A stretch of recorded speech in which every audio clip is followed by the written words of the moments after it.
believed that if it were not for the inferiority of her connections, he should be in some danger.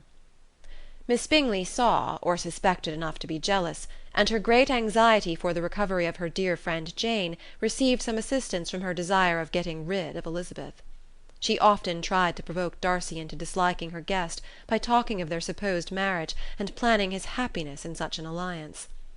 "I hope," said she, as they were walking together in the shrubbery the next day, "you will give your mother-in-law a few hints, when this desirable event takes place, as to the advantage of holding her tongue, and, if you can compass it, do cure the younger girls of running after officers. And, if I may mention so delicate a subject, endeavour to check that little something bordering on conceit and impertinence which your lady possesses." "Have you anything else to propose for my domestic felicity?" "Oh yes, do let the portraits of your uncle and aunt Phillips be placed in the gallery at Pemberley. Put them next to your great uncle the judge. They are in the same profession, you know, only in different lines. As for your Elizabeth's picture, you must not have it taken, for what painter could do justice to those beautiful eyes?" It would not be easy indeed to catch their expression, but their colour and shape, and the eyelashes, so remarkably fine, might be copied. At that moment they were met from another walk by Mrs. Hurst and Elizabeth herself.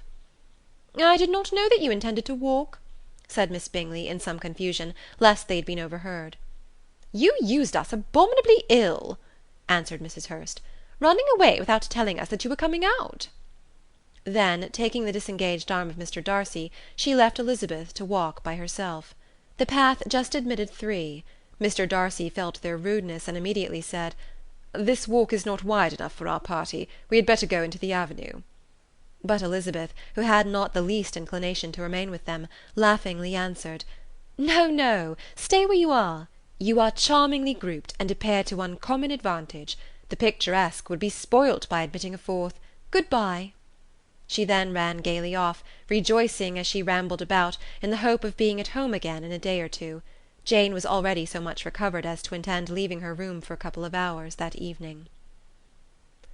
Chapter 10